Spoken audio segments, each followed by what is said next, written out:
I'm co-host James Ash. And I'm co-host Phil Scaife. Welcome to the Business Lockdown.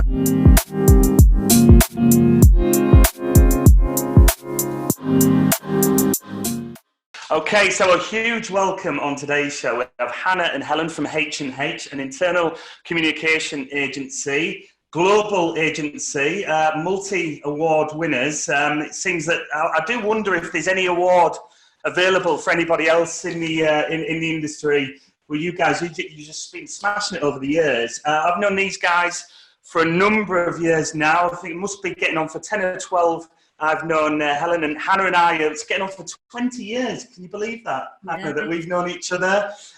We've been on some funny skiing trips together and festivals over the years, and a lot of love for you guys. And to say there's a huge amount of respect is an absolute understatement.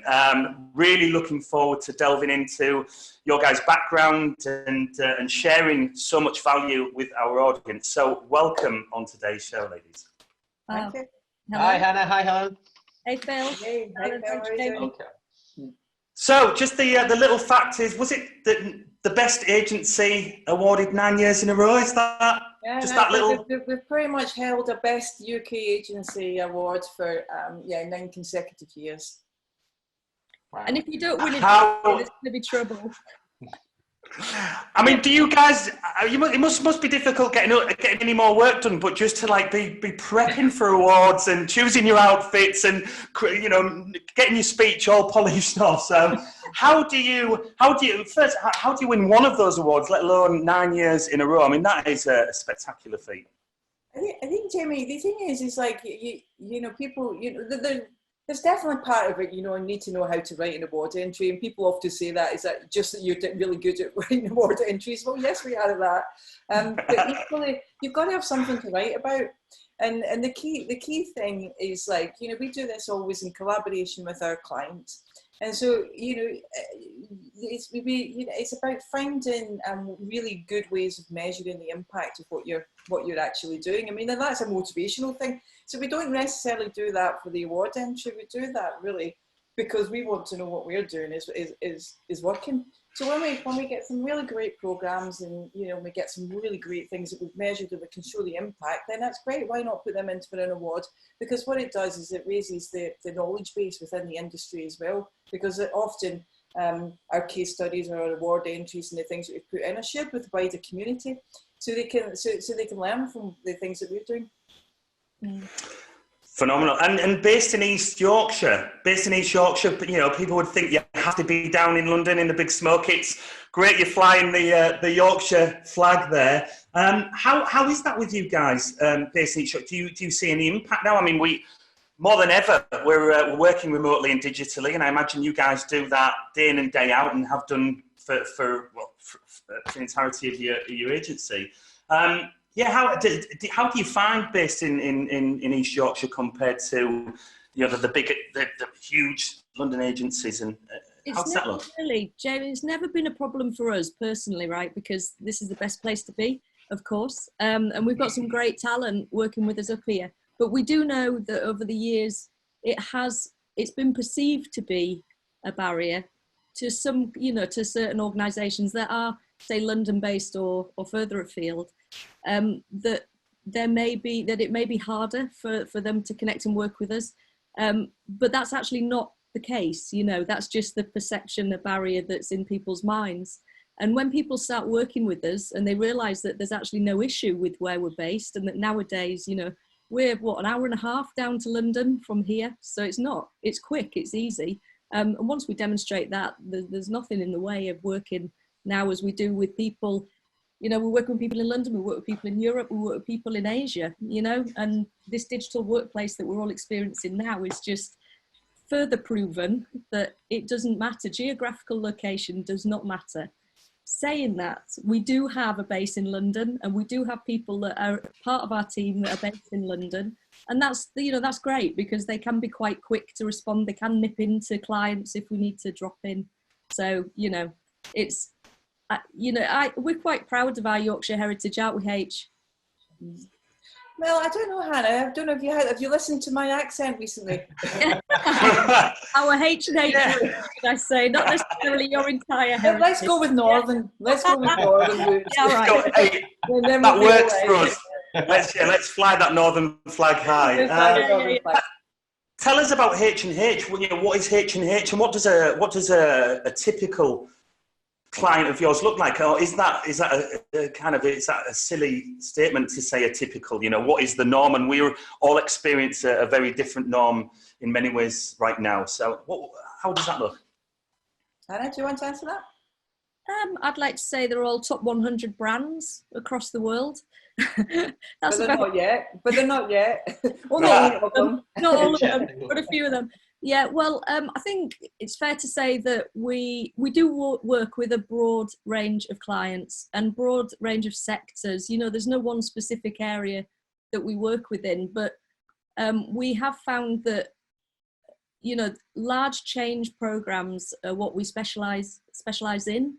And they tend to come from large organisations across multiple locations with a high number of employees. So that tends to be, I guess, the commonality across them. I would say.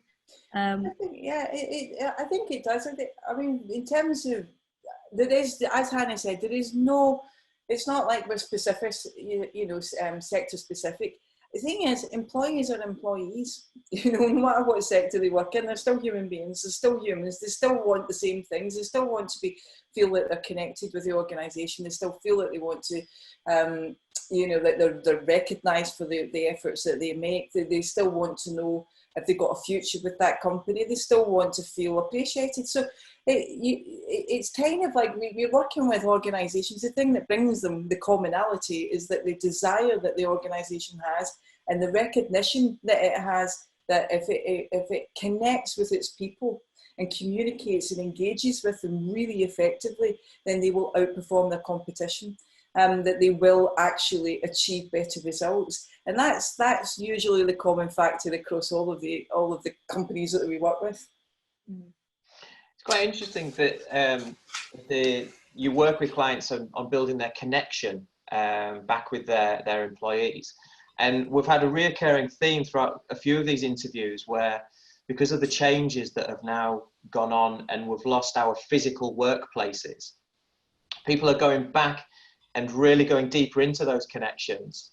It sounds like you guys have got a head start in this direction already. Yeah, I think it's really been interesting for us because we've always embraced remote working. It's been from day one. Flexible working, remote working. We always wanted people to be able to have that, the choice about when they work, where they work, etc. Because that's when people do the most effective things. So we've always been quite connected in that way. But what's been really interesting, and I think I think this will actually fundamentally change attitudes around workspaces in the future, is we've found that for a lot of our team, we've actually become more efficient. We've become more focused. We've become more productive. We're actually connecting with each other more, which is quite incredible. If you think that you're separated, but actually a lot of us feel more connected than we've ever been. And there's some really important learnings, I think, to come out of this. That you don't necessarily all have to be in the one workspace to be connected.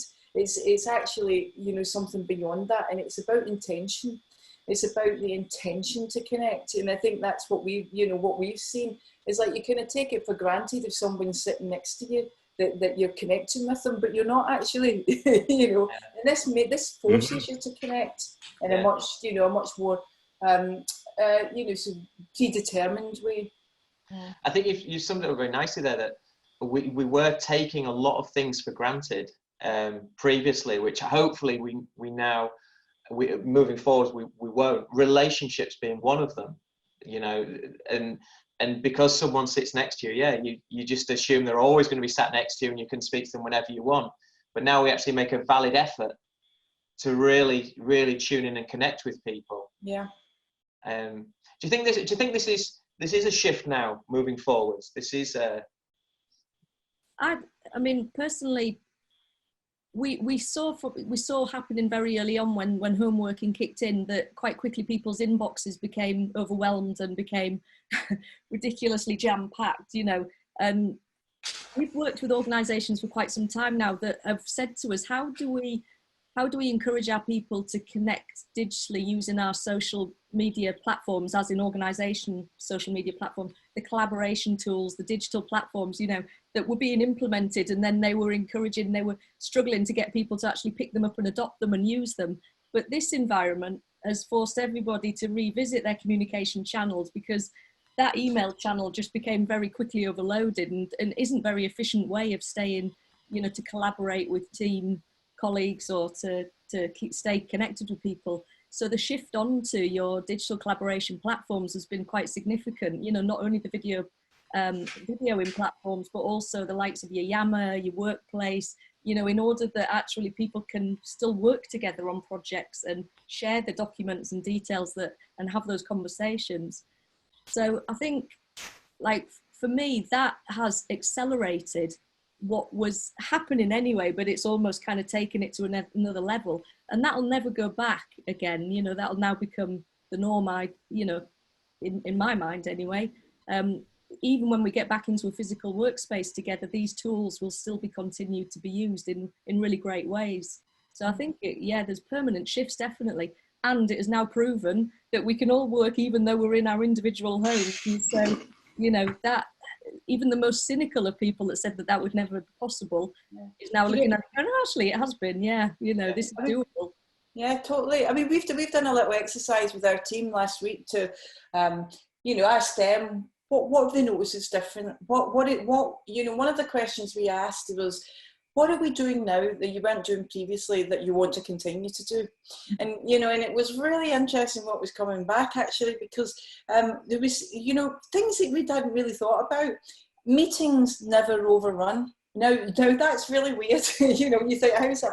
And it's somehow the digital platform and the fact that someone else is expecting you to call them at 4 o'clock stops you in your meeting. You know, it makes you move on. So that's a great thing that we're definitely all going to take back. People are coming to conclusions quicker because they can't just ask this person sitting next to them questions. They have to think it through, and then they go, oh, I'm not bothered asking, I'll just crack on.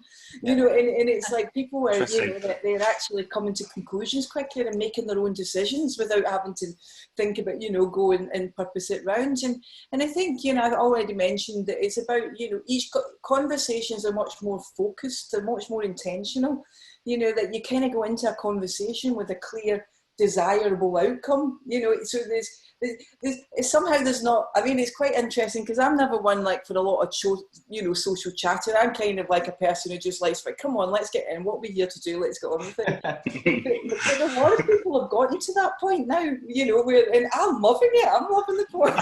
It's like we go on the phone, we're like, what do we need to do, what do we need to achieve, let's get it done, God, bang, off we go. And it just feels great. It's like really working for my style as well. I think it's about the quality of the conversations as well. They're so meaningful that they've got high level of quality.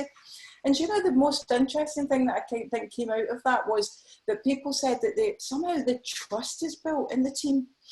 You know, because you're not sitting there next to everybody every day, you know, you kind of like, you just trust that other people are going to be doing what you need them to do, even though you can't see them.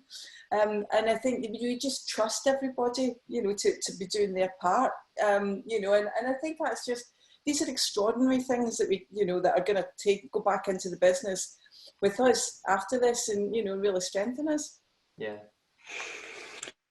So, I mean, I picked up, because I've worked remotely and digitally for a while now, and certainly over the years, and I've often felt that you do need to perform in order to justify not sat maybe where your team are sat or next to your business partner, and I'm picking that up a lot now. What's your thoughts on our company's going to be going back to their physical office spaces? Are they going to be paying the high cost for a parking space for a team member to work from their HQ, or is that going to change? I mean, and even from your guys' point, are you going to remain the same? Still have your HQ, lovely HQ as well, by the way. And every time I visited, you've got another another huge part of it that you've taken over. I'm sure most of that is to do with your trophy cabinets, of course, and space needed.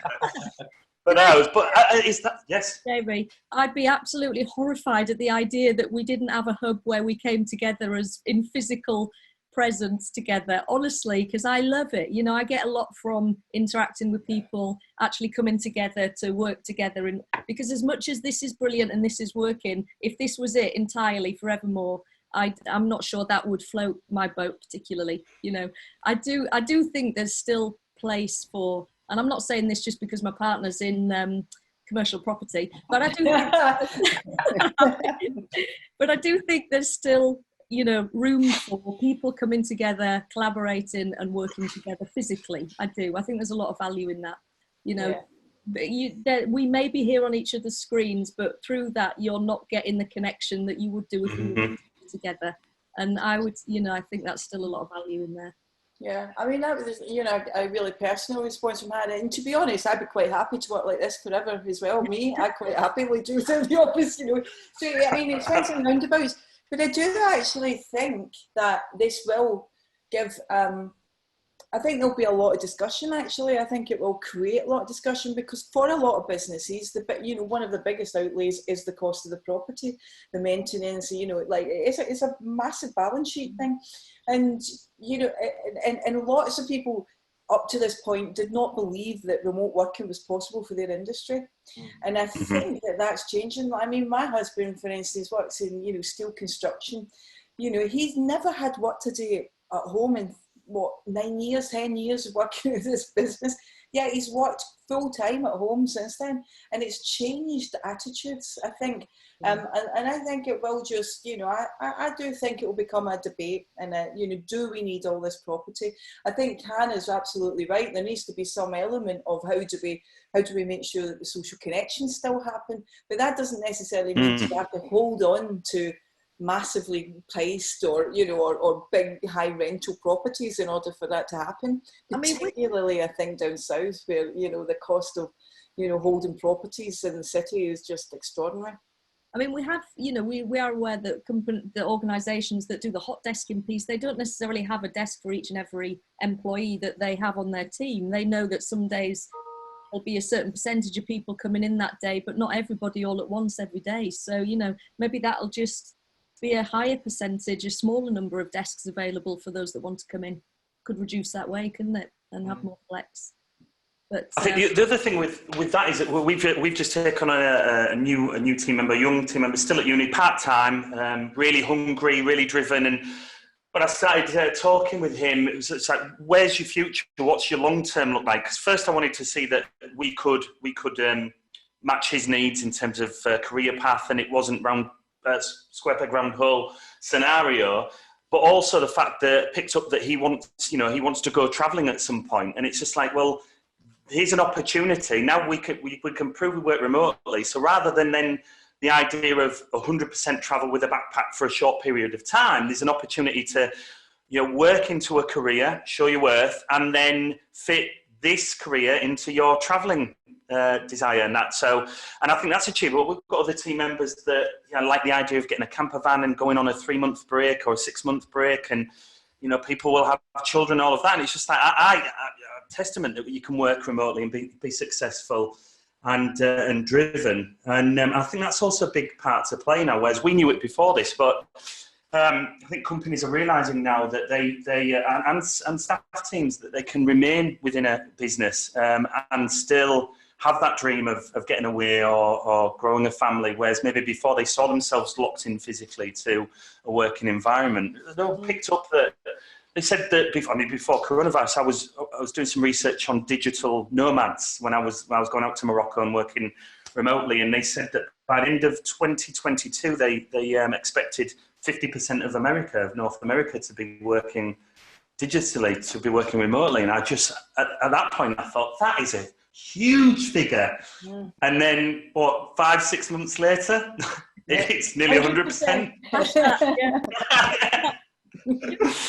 Yeah, there's the world, you know, it's more than 50% of the world.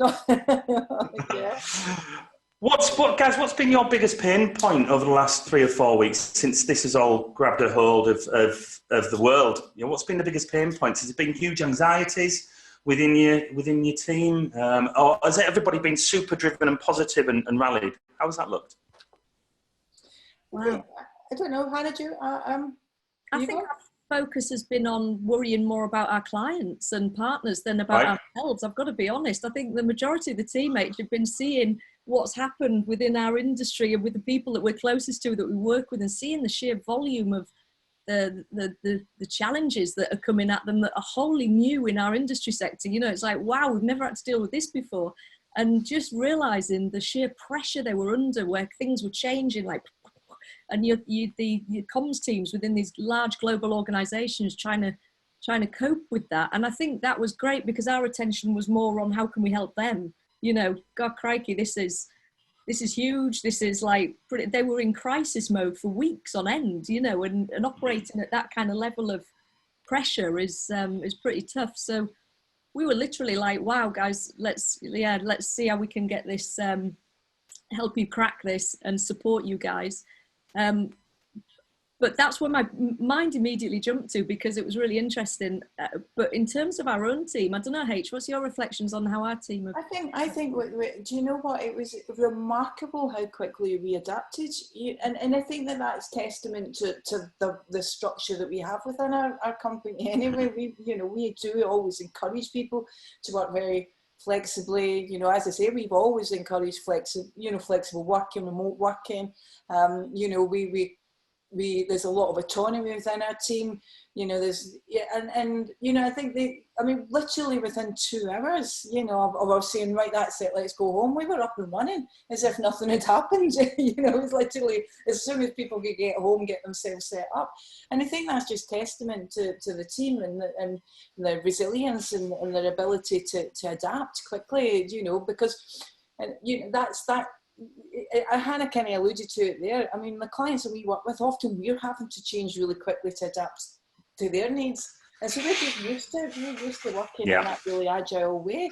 And, so for us, it really wasn't, like a big challenge really to get up and running quickly. There's been a few disappointments, I think, for us, certain projects that were ready to go, major projects that we were really excited about. And they were literally just ready to hit the button on, and they've been held back by the companies because they just want to hold on to make sure that, get a sense of what's happening in their own environments, really. I mean, but they're only on ice. They're not, it's not as if they're cancelled. So, that was kind of frustrating, because often what people don't see is, like, we've put months of work up in before we, and then the button gets hit and then you get the fruits of your labour. But for us, a lot of that's gone on ice. And for me, that's been a frustration. But equally, there are still lots of clients ordering work, and things that, I think that of a lot of businesses, we feel incredibly fortunate, that we're in a situation where we've no intention of furloughing any of our people. Not it's not even on the cards. And, I don't think that there's many businesses, especially agencies, that are in that same situation as we are. Yeah, absolutely. I would agree. Yeah, that is huge, guys. That is absolutely huge. If we go back a little bit, where did you guys first meet and when? And how long was it until you realised? And I know the story when you were in the pub and you thought, why don't we just do something together? Because I think it was probably more obvious to people around you long before you had that realisation yourself. So, yeah, take us back and give us a little bit of insight into when you first met and your journey from that point onwards. I think we recognised each other as kindred spirits, didn't we, H? It's fair to say, very early on. We actually met through a networking group, business networking group called BNI, which is fairly well known in a lot of business circles. And yeah, H and I met through one of the groups, the one in Beverley here. And that was back in 2007, I believe. Wow, wow. It's a long time ago. No, I told this story before, and it's like, I don't know if this ever happens to you, but it's only happened to me once or twice in my life. Well, twice in my life, I think. I've got to say that because my husband was one of them. It's like when people walk into your life and you immediately know. I don't know. You get a sense, you get a feeling, I got a shiver. It was like something that went. Our destinies are going to travel, and that was how I felt the first time I saw Hannah walk into the BNI meeting. And you know, and from that point we became good. We became friends first, didn't we? We became friends. We drank in the corner house got probably, you know, obscenely drunk on a few occasions in the corner house when we were much younger in 2007. And it was through it was a contract that I got with a client, and you know, needed some support with design and creative support, and asked Hannah to work with me on that. And we did a cracking job of it. I mean, we didn't really know what we were doing. I shouldn't say that, but we didn't really. It was one of those, you know, when you're new in business and you kind of say yes to anything, and you kind of like, and then when people order things and you go, oh my God, what am I going to do? Okay, let's crack on, let's make the best of it. Worth pointing out, H, that client, it's worth pointing out that client is now part of the H&H team and heads yes, they are indeed. It's all full circle. It all worked out fine. Yeah, awesome. No, well, what it did actually work out really. That was really the bedrock, because it worked out more than fine, because the client was really, really happy about it, and they put it in for an award, a national award, and we sorry to talk about awards again, but this was the start point of H&H. And it was a PRCA award, and we won the best communications programme in the UK, and we beat Camelot, O2 and Westminster Council to this award. And Hannah and I, this is where the famous story, when we came back up to, we sat and we absolutely genuinely did sit in the land of green ginger. And we said, do you know what, maybe we've got something here, and that was it. You know what, we didn't even know it was called internal comms for 2 years. Our first 2 years in business, we had no idea that what we were doing had a name, was internal comms, because we were just, our route into that sector was so different to everybody else's. You know, we didn't come from the typical path or background that the other agencies that we now work around came from. You know, H and I were just, we just kind of, ta-da, arrived in it with our own approach and our own wacky way of doing things. Just because it felt right, presumably. It felt right, because our combination of skills, we just went, oh, there's something in this, but we don't know what it was, but let's go do it. And then we were doing it, and then 2 years later, somebody said, oh, it's internal comms. We were like, really? Oh, great, okay. So, yeah. That's amazing. What's the proudest moment you've each had of each other? So what stands out between you that when you look back, just whether it was the moment you realised or that something special was happening, or, you know, just overcoming fear or huge accolade? When you think of each other, what stands out? Oh God, as a moment, Jamie, there's loads. My brain loads of things that I just go, wow, she kind of inspires me and encourages me every day by doing stuff that just blows my mind. Yeah, I'll say that. Loads of stuff every day. You know. But she is, I mean, you know, H, she's fearless. Yeah. You know, she's brave. She does some incredible things. Yeah, wow, that's a big question, that. I might have to just... It is a big question. I mean, and Jamie, you know Hannah as well. The thing about Hannah is she keeps you energised. Doesn't matter. I've never come across anybody so optimistic. You know, even you know, like, it doesn't matter what is happening in the world, you know, or what disaster has just befallen us. Within a minute, Hannah's found the silver lining in it. And you know, and for me, there can be no better partner. I think the great thing about Hannah and I, and how we work really well, is because we've got an awful lot in common.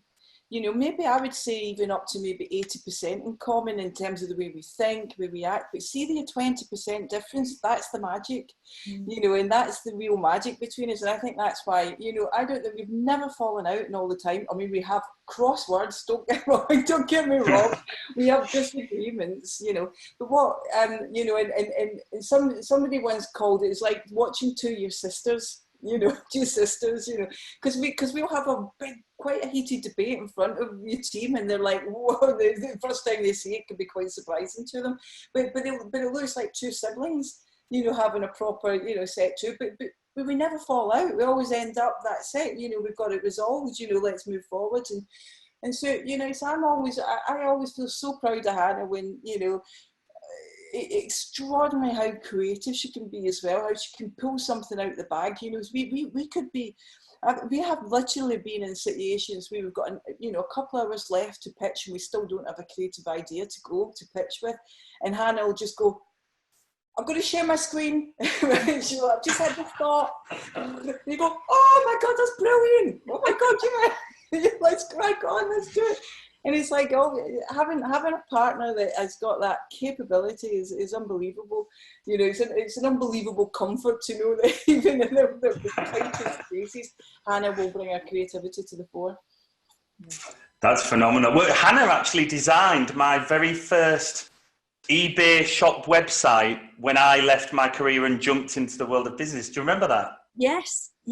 Oh my God. Do you remember what it was called? Do you remember what it was called? Do you remember? I mean, this is testing now. It had an F in it, I think. Hang on. Better. Oh God, you know what my memory's like. So yeah, there might have been all positives there, but my memory is shocking, right? Yeah, so, better retro. So it was the memory's terrible. Better retro, yeah. So it was a vintage clothing eBay shop that had a website feel to it, and I didn't have a clue about anything to do with business. Just the fact that I would always regret not giving the opportunity of going to business, and.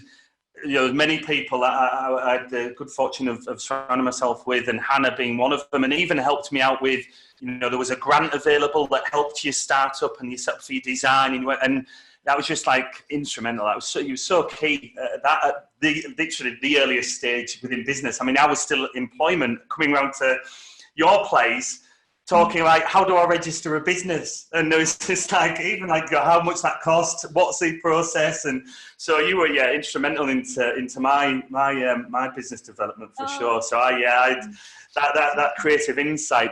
You mentioned there about 20% difference between the two of you. So 8%, you say 8%, but there's a 20% difference. Can you give us a little bit of insight into what that 20% looks like? You know, where do your skills differ? Yeah, we're a bit yin and yang in that 20% area, aren't we, H? Yeah, we are. I'm trying to work out how we define. Right, so one of the things I like structure and process. You know, so I mean, not too tied down, but you know, I need to have a really clear pathway where I'm going to, and you know, and trying to hang things on things. You know, like and you know, so I'm always looking for patterns and to connect things together. Hannah is always looking to burst it apart. You know, she's always like, oh my God, she'll be like, oh, I'm feeling claustrophobic.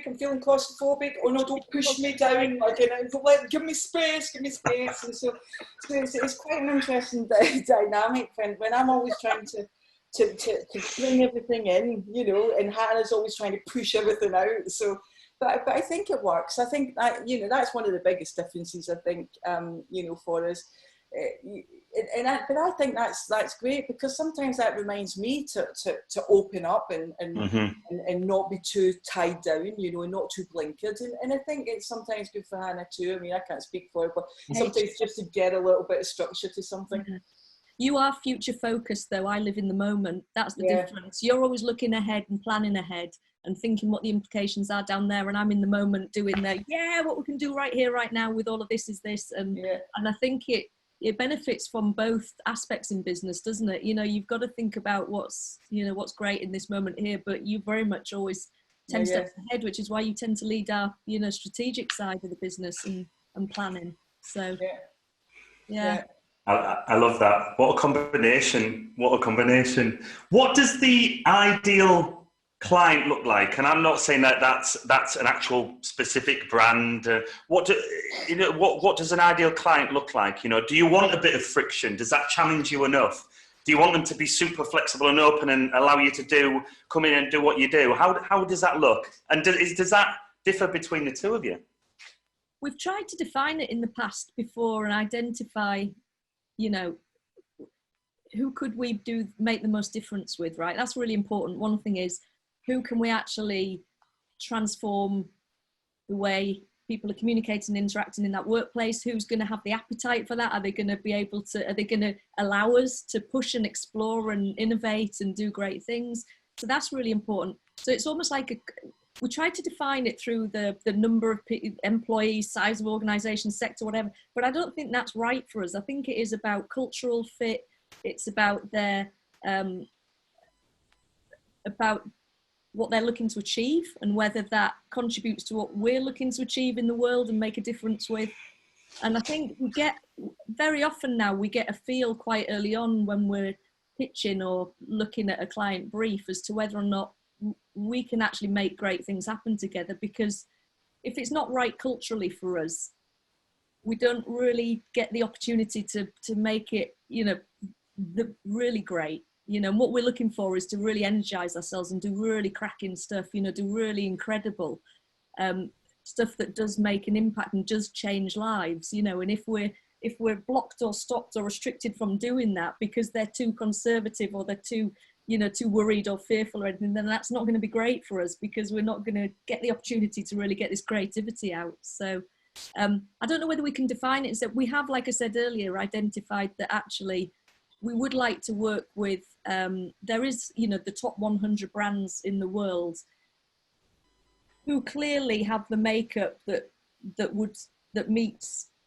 the criteria that we can work with from our experience, because we used to work in across global locations. We used to working with organizations with very complex, you know, organizational structures, with remote workers, with lots of different languages, lots of different cultures in the mix. You know, we're really experienced in working with those scale organizations. So that as a hit list made a lot of sense, you know, but within that, it's the ones that we actually can connect with culturally and that we can see there being an opportunity to really make a difference. That's the 3-tick list there. I think that's absolutely, for us, culture is always number one. It comes in when it comes to recruitment. It comes, you know, in every facet of life at H&H from day one. Hannah and I, it's always been about culture. I mean, we learned that through mistake, really. I mean, like in the early days, you know, when you recruit and you bring someone in, and it's like poison. If they're not right for your culture, they poison the business. And we learned like the hard way, really.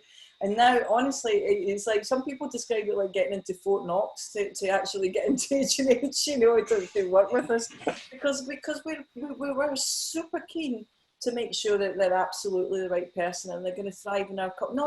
Not just that they can you know, bring something to our culture, but they can thrive individually, because we've got a very you know, it's a very, I mean, well, everybody's got a unique culture, but ours, you know, we've managed to define it. So I think, you know, by defining the culture, because I think often that's what people can't do. They go, oh, it's just kind of like this, but we've actually defined it. And it is, you know, it's not for everybody, and we know that. It's not for every great person, but culture's a big thing. But the other thing, you know, as Hannah was saying there, I mean, we don't take on every brief. I mean, we are so fortunate we're in that situation again as a business. You know, in the past, I mean, Hannah, in the early days, remember, we'd take anything through the door just to make money, you know. Say yes to everything. You know, and put ourselves under endless pressure and make no money, really, because everything was always a learning curve. But now, you know, like literally, I mean, you know, I don't know. When I think back to a few months ago, I mean, that was completely different. But we turned down 7 or 8 inquiries in 1 month because we just were like, no, doesn't really fit with us, doesn't feel right. And it's kind of like, you know, I'm questioning it now.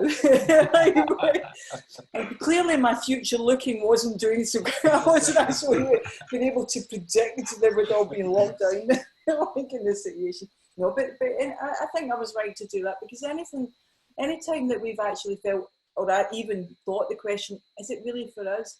Even when we've won the project, we've usually not thrived. We've not enjoyed it. We've kind of found it actually more difficult to work with a client than we'd really like. And you know, and often we're right.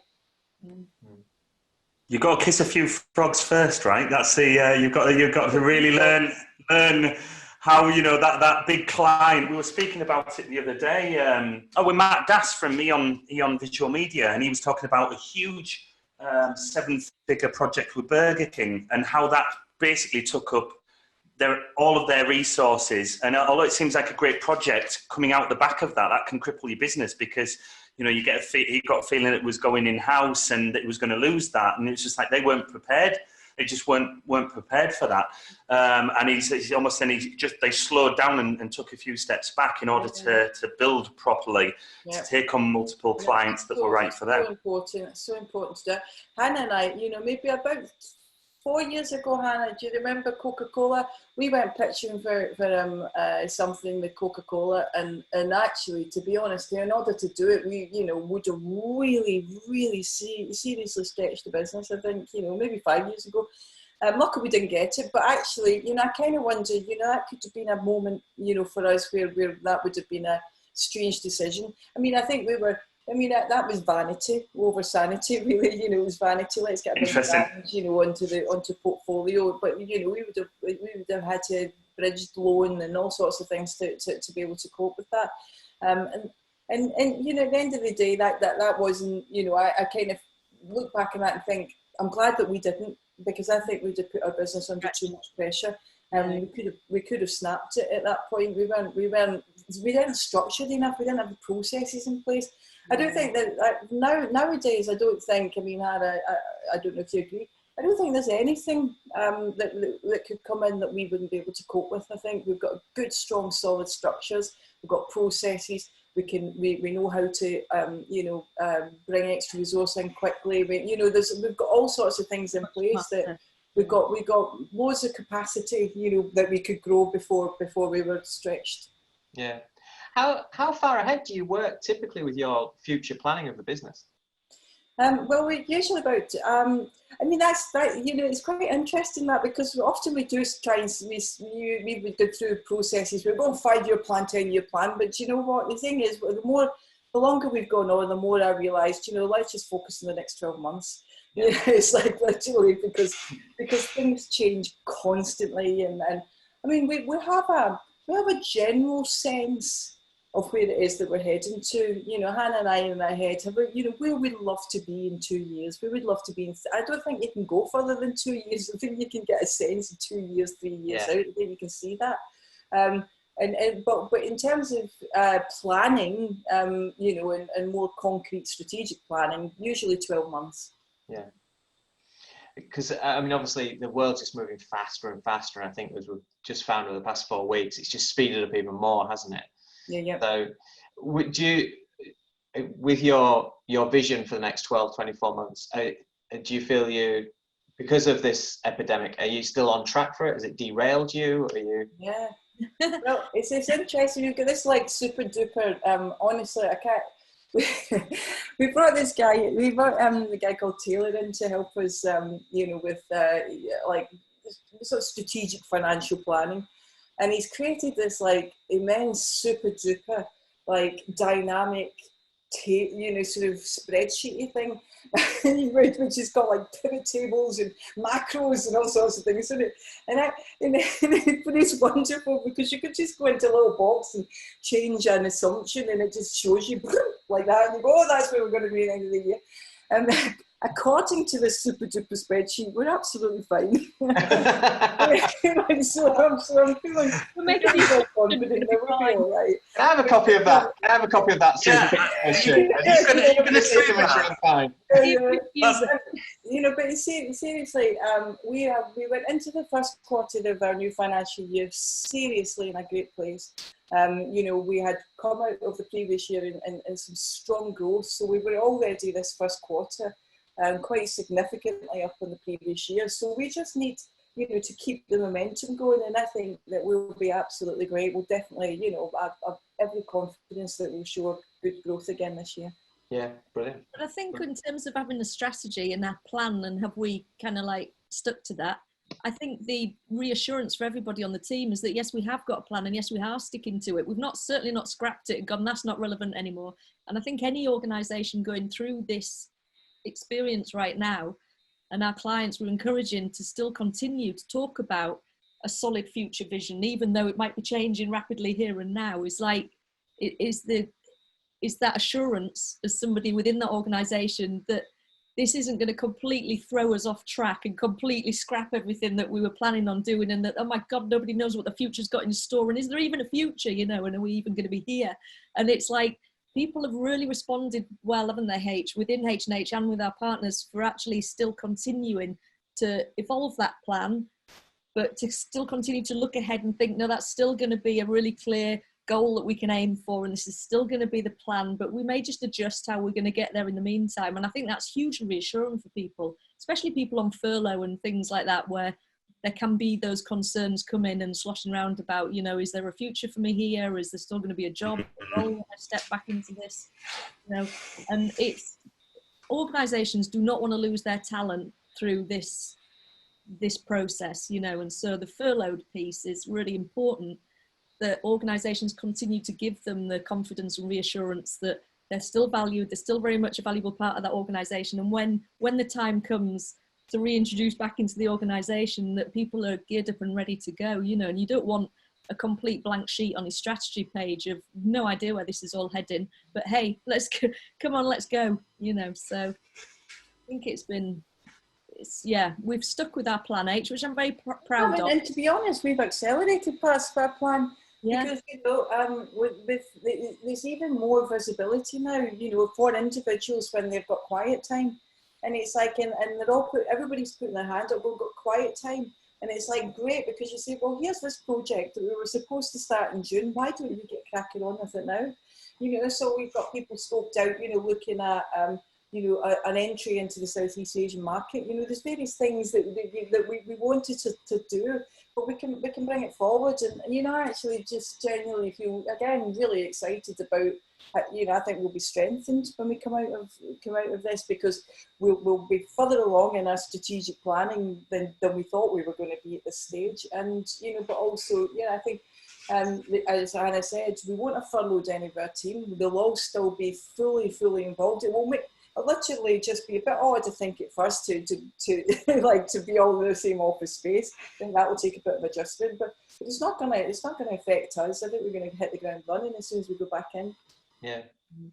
I'm a big believer that structure and strategy does actually result in freedom. And what we're seeing is that people who are lacking purpose, specifically routine, are really struggling now. I think I'd say 90% of our interviewees have brought up routine, either the importance of it, or where either themselves are struggling or their team or the people around them are struggling with that. And can you give us a little insight into how that looks with you guys? You know, what's your routine? Of course, that will have changed from leaving the house and going to the physical H&H HQ.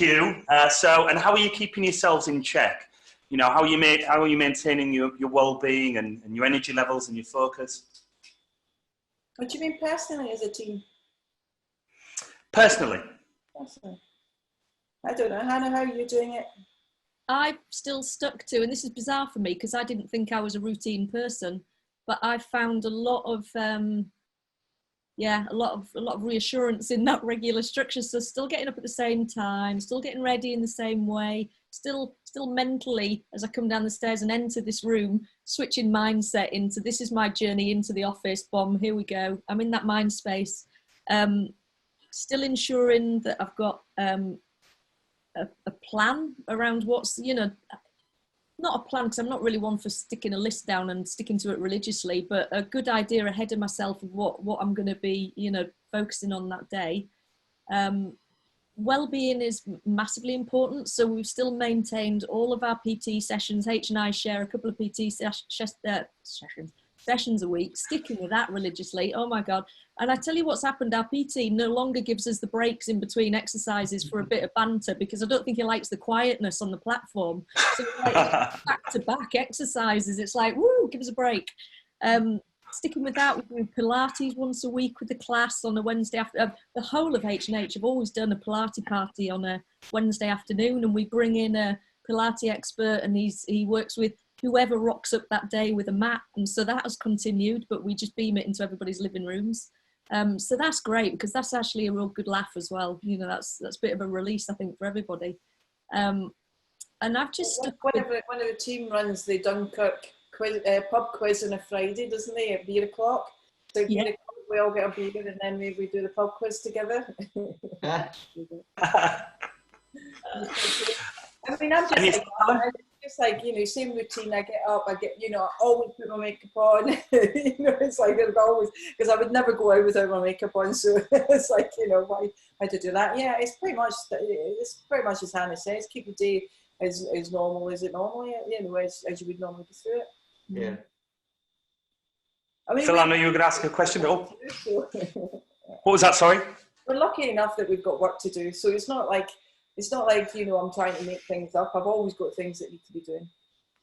I agree. I couldn't imagine not working, not being accountable. I think what really helps me is that we have a team, that we have a time to check in with, and actually, because we know we're checking in at a time, then there's a real purpose to be working an hour or two earlier or later to get certain things done, so you're clear-headed, so you're in a really energized position to be zooming in live with those guys at that time. And I find that massively helps me with my day and my structure, and a healthy accountability as well. Okay. I'm curious, what is the end goal? And I'm not in terms of business, I'm more curious, professionally and personally, and I'm curious how those two marry up as well. I mean, is it laid on a beach with pina colada 7 days a week and not having to think about the pressures and stresses of business ever again, or like many entrepreneurs, you know, this energizes you. The world of business energizes you, and you can't imagine stepping off this journey. Right, okay, interesting. I'm curious how that differs between the two of you. yeah, we've often had different responses to this, haven't we? Because we've spoken about it over the years, and our opinions have changed in different ways as we've moved forward. We haven't checked in for a while, so this will be interesting to hear where H is at. Mine, on that sense, I mean, I prefer to be kept busy. I always like to be doing. I love problem solving, so I think, you know, being in this game is still something that I'll continue to do till as long as I can, really. But there is a kind of Italian vineyard up in my mind somewhere. There's a dog in amongst that somewhere. There's further travel, and I also make silver jewellery, so I'd like to do more of that as a hobby and maybe dedicate some time to that. But that is very much a long-term vision. That's not here and now. H and I have got the next five or so years scoped out, 5-10 years with H&H. So this is where my focus is right now. But that is a much more, that's, if you're talking retirement and all that stuff, JMO, you know. Yeah. Yeah, there's a vineyard in there. There's an Italian villa, and there's a dog. So that's all I can say at the moment. I love it. And Helen? Well, I don't know. See, the thing is, if you'd asked me this a few years, my answer might be a little bit different. In fact, a few years ago, I would have said, "Oh, I'm never going to retire. I'm never going to, you know, I'm going to work, you know, until I drop." And but they do nurture you. I don't know whether it's a thing that when you get in your 50s, right, you start to think, really, why would you do that? Why would you decide that you want to, like, you know, work your whole life and then and just finish when you drop? So I think that, I mean, for me, it's about staying with H&H as long as I think I can add value. If I feel that I'm starting to hold the business back, then I would reconsider what my position is. But I think Hannah and I we're still fresh enough. We're still invested enough. We're still excited enough. We're still passionate enough that we keep adding, you know, like, value to the business. I keep doing that as long as I can. I often talked about, you know, me being one of these really, really annoying people that still owns the business, but, you know, and has a board in and comes in their Zimmer frame, and they all look and they go, "Oh God, here she comes," you know, to interfere. I don't think it will be that. I don't really see that. Like Hannah, I think I actually do visualise myself overseas somewhere.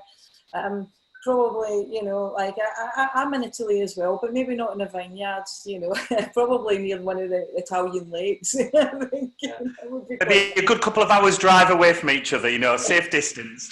Yeah, I don't know. Just in case we get tempted to start a business. I probably will have a business, though. I can't see myself not doing anything. I think it would be, I'd be doing something, even if it was just a B&B or, or whether it was like, a little cafe or, or something online. Or I think ideally where I'd like to get to is get space to write. I think I'd like to write. I love writing. I love words. I always have done. And I've three-quarters, I've written 75% of about 5 books, and I never ever finished them. So it's like, it would be quite nice to maybe, get a finished book. Awesome. It's a very British thing, isn't it? I think you alluded to the fact there is that we love the idea of retiring and having loads of time off when it's not realistic, or we can't imagine it being close to us. And then as the closer we get to that being a reality, you're like, and it is a choice. You're like, actually, no, I think I couldn't imagine not working. It's very interesting, isn't it? We can all relate to that. It is very interesting. And yeah, it's incredible. I mean, the thing, it's in you, isn't it? I remember being very early into business. I was on Jonathan Elvidge's Stag Do, and I was new into business, and loads of entrepreneurs, and we'll talk about business. And I said, I'm in this for 5 years, and and then I'll retire, and that'll be me done. And they all looked at each other and just went, yeah, all right, we'll believe that when we see it. And I really didn't understand what they were saying. And then, yeah, you get to a point and you remember that, and then you get it, the penny drops, and you get it, don't you? And you think, like, you live it and breathe it. Something inside of you. And if it wasn't, there's no way you'd be successful. There's no way you'd be able to work as hard as you need to at certain periods of time within a business in your journey. And it's no fluke that you guys are multi-award winners, and you've got such an incredible team, and will continue to build and grow in the ways that you have to date. But on that note, I think it's super important to end this by, on a personal level, it's so inspirational, even from afar. And I would imagine I'm one of many that watch what you guys do and how you do it, and are truly inspired from a business sense, and then from a personal sense as well. Whenever I bump into you as individuals, or when you're together, your energy is infectious without you having to try to do anything at all. And I just want to thank you so much for what the impact you've made on me, both in business and personally over the years. And certainly wish you all the best moving forward. And there's no doubt, and you don't even need my well-wishing, because you can absolutely kill it moving forward. So thank you so much, ladies. Thank you so much for being on the show. Thank you to you, Jamie. Yeah, thank you. Thank you for coming on. Cheers, guys. Take care. Cheers, guys. Bye-bye. Bye.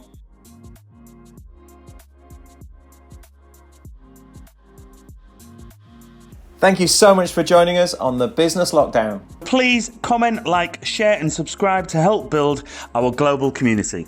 We look forward to seeing you all soon.